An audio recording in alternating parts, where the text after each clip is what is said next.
Look at this. Just in time for our chef on a shoestring, the North African porcupine heard that there was food in town. So there he is. Nice work, Ron McGill.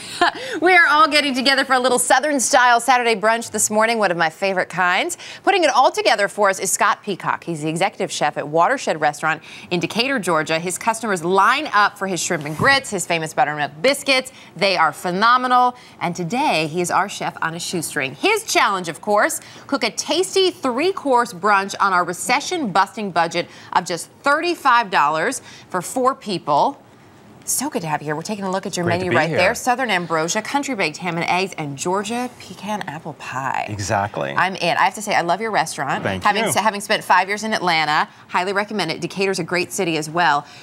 So $35 for what sounds like a fantastic meal. Get us started. Stuff, real good stuff. We're starting with classic Southern Ambrosia, a really classic dish. I think Ambrosia and I think marshmallows, and you tell me that's not the real classic. No. This is the real one. Very pure, just citrus and freshly grated coconut. Okay. A little bit of sugar, just a tiny bit, and a little bit of salt. Salt actually helps bring out the flavor, and some freshly grated coconut, just grated, and a tiny bit of sherry, you know, and a little bit left for you to have a sip if you'd like. I like your style, Scott. And then we just mix it up. That looks great. Very, very light, you know, and proportions as you choose, but I like it very, very simple. This is the kind of ambrosia I could get used to. Okay, so it's as we very clean. Move on down the line here, I'm going to try this too. Then next we're doing some eggs baked with country ham and cream and spinach, which is really delicious. And we have some spinach here that we already sauteed up in a little bit of garlic and butter, a little bit of onion. Okay, that goes right in the ramekin. We put these in these ramekins, and we've made some special cream here that's just a little heavy cream with little bits of country ham. So the ham that I see on this plate here, we're just going to chop ham. This is the real Southern pieces. ham. We've chopped that in little bitty pieces, just steeped in some cream to bring it up. What makes it country ham? Well, country ham is a real Southern ham that's been long cured and smoked. Okay. And it has a delicious and distinctive flavor, and you can get it. It's available even in New York City. You can find it.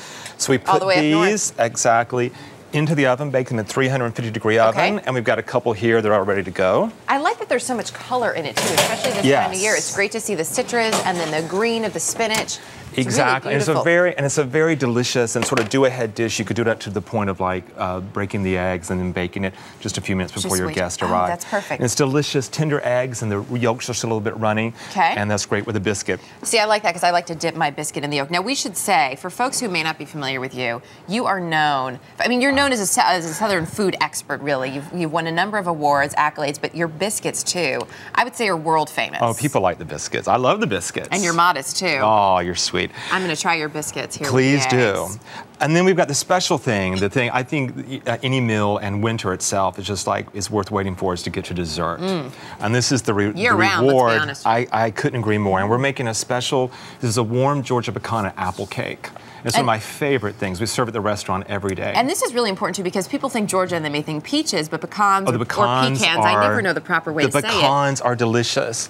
And have you had one this morning yet? No, but I would love to. And they're such an important part of the state of Georgia. Exactly. And it's an important part of starting the day. So I'm in. I'm all about pecans for breakfast. And I'm all about cake for breakfast too, if you have a chance. Scott, your style gets better and better. Let me tell you, you fit in really well here on the Well, thank you so much. So here we've got a little bit of a little cake batter. It's really simple: some unbleached all-purpose flour, some eggs, some brown sugar, some cinnamon, a little nutmeg. The standards. Yes, and then we've got these delicious apples. It's a stiff batter. If you'll pour these in here and start. You use Granny Smith apples, which I see in a lot of pie recipes, and I have to say, I always see that and I think, but they're kind of bitter. Oh, no, they're excellent cooking apples. Maybe getting some bad Granny Smith somewhere. Wine saps are really my favorite, a little bit less readily available, but this time of year you can still get them. And then, of course, these great pecans. This is a simple, you don't even need a mixer for this. You do this all in one bowl. By hand. Very, very easy, and just work it in there. It is a thick batter, wow. Yeah, it's a very thick. My goodness. Yeah, it looks a little unpromising at this point, but I tell you, it transforms and gets better. I'm going to take your word for it because I just took a bite of that biscuit, and let me tell you. Trust me. If the man can do what a cake, what he can do with a biscuit, we are all in good hands. Absolutely. And let's just pretend that you've had a couple of minutes to do this. Because clearly I need a little more time with that one. And then we would turn it into this buttered and floured pan. And we'd be in great shape there. And then we've got one here that we already baked. Coming out of the oven. And then... Exactly. And then we make this delicious caramel glaze. It is very, very simple. This is nothing but a little bit of brown sugar, some butter, a little bit of cream, a little salt. And then you melt it and actually boil it up on the stove. And then you cool it down just a little bit. And you start putting this delicious glaze over. Perfect. And this is good warm on a brunch on a cold winter Sounds Sunday. good to me. Let's see how well you did with the challenge Let's here. see. We're going to see how you measure up. Your grand total, $35 budget, $32.60 in our How Low Can You Go challenge. I don't believe it. I think you are in first place with this one. Really? I like first How place. did you make all of this for 32? Did you shop at the DeKalb Farmers Market and bring it with you? Truly a watershed moment. Wow. And let me tell you, it is good stuff. That means that right now you are coming back, my friend, later in the year. I can't wait. So we look forward to it. If you'd like, Showdown. hey, how about that? We're going to get a big wheel and everything. If you'd like any of our Chef on a Shoestring recipes, just log on to our website at earlyshow.cbsnews.com, where you can also get some of the behind the scenes from the chef segment this morning, part of our new video feature on our website. Chef Scott Peacock from Watershed. Great place again in Decatur, Georgia, just outside of Atlanta. Don't miss it. A little cake? We're not going to miss the cake. Good The business. reinforcements have Thank arrived. you. Good business. Oh, where are those biscuits? Yeah, and you I'm need some hoarding them eggs. down You're not eating here. anything.